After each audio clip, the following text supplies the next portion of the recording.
교회 여러분 평안한 아침 맞고 계신가요? 4월 3일 목요일 새벽 성서 읽기 시작하겠습니다.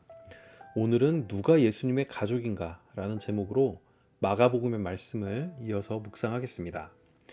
먼저 오늘의 한마디는 메시지 성경의 저자인 유진 피터슨의 말입니다. 하나님의 가족은 출생이 아니라 부르심으로 형성된다.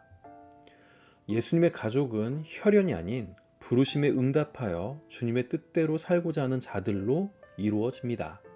마가복음 3장 20절에서 35절 말씀입니다.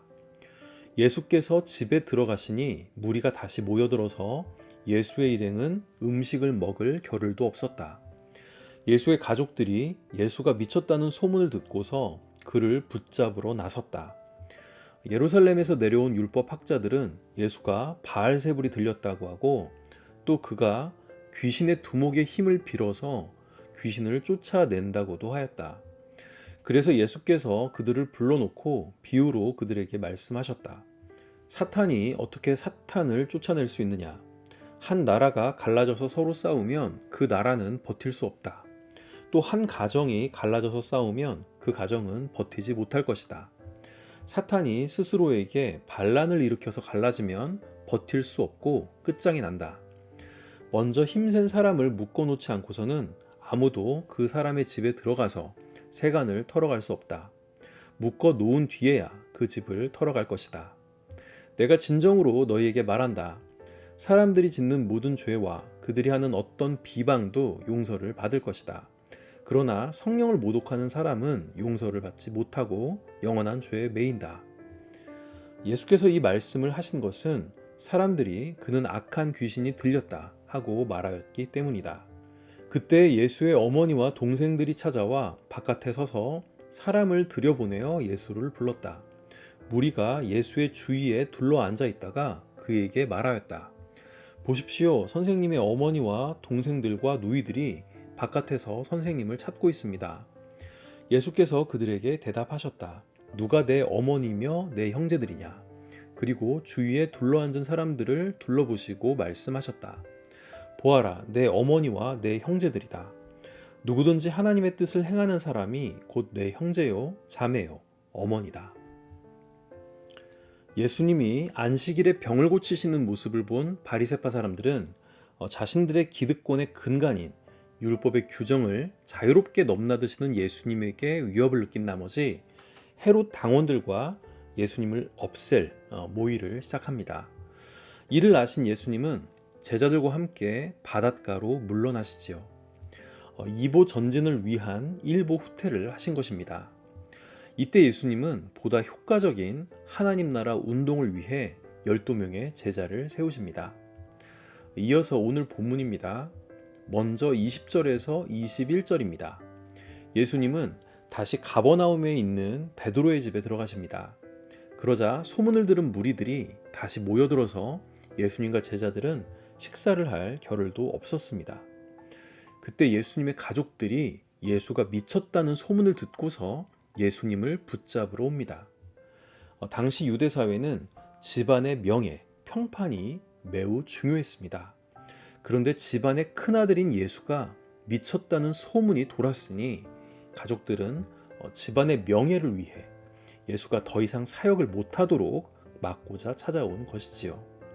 여기에서 붙잡으러로 번역된 헬라어 크라테오는 이후 예수를 체포하는 장면에서도 쓰인 단어입니다.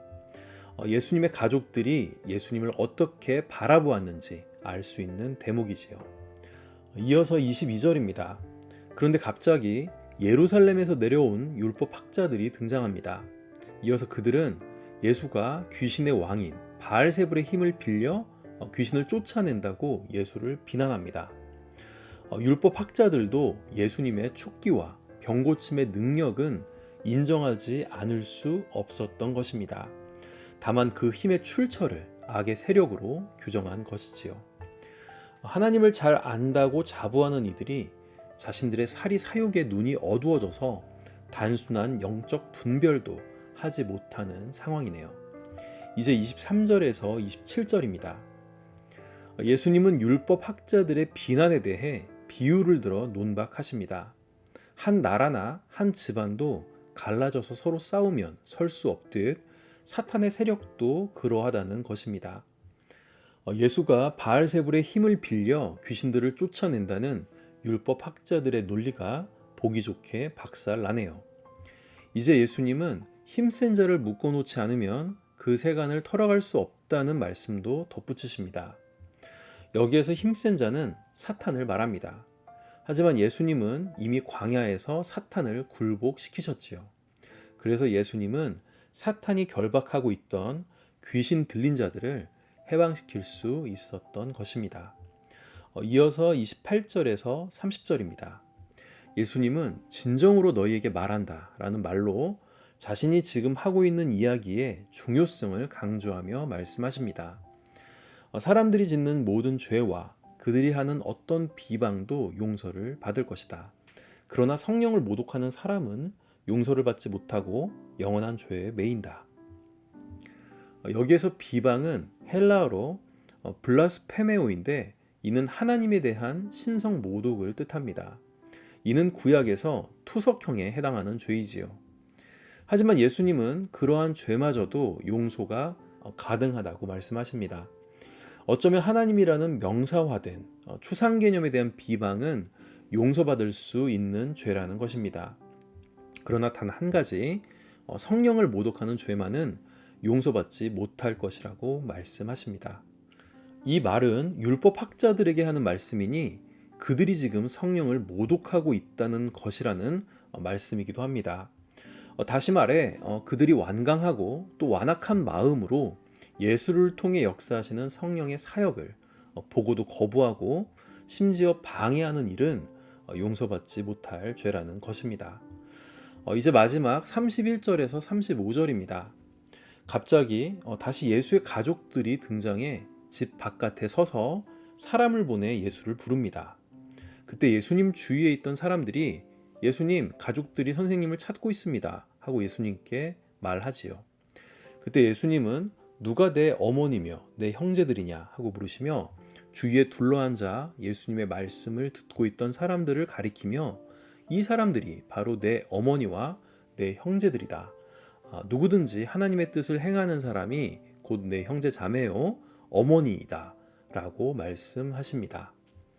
여기에서 집 바깥에 서 있던 예수님의 가족들과 집 안에서 예수님의 말씀을 듣고 있던 무리들은 날카로운 대조를 이룹니다.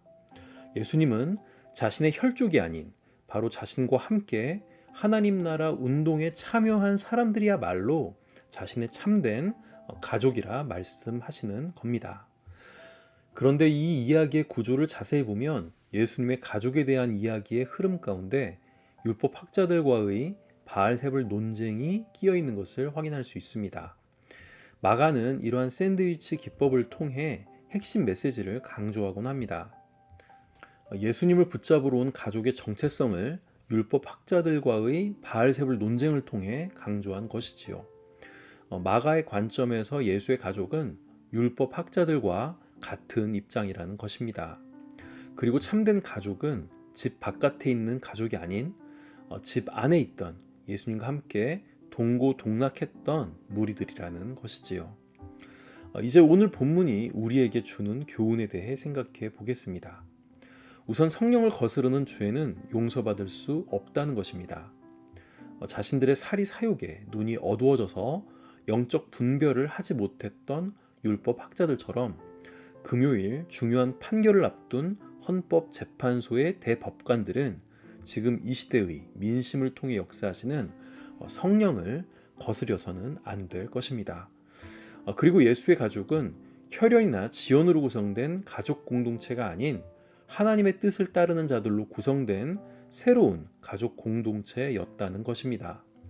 우리 역시 혈연이나 지연보다 더 끈끈한 하나님의 뜻을 따르는 형제 자매들로 구성된 새로운 가족 공동체를 함께 이루어갔으면 좋겠습니다. 함께 기도하겠습니다. 하나님, 저희가 성령을 거스르지 않는 민감함을 갖게 도와주세요. 또한 예수께서 부르신 새로운 가족이라는 정체성을 가지고 살게 해주세요. 우리를 형제자매로 부르신 예수님의 이름으로 기도드립니다. 아멘.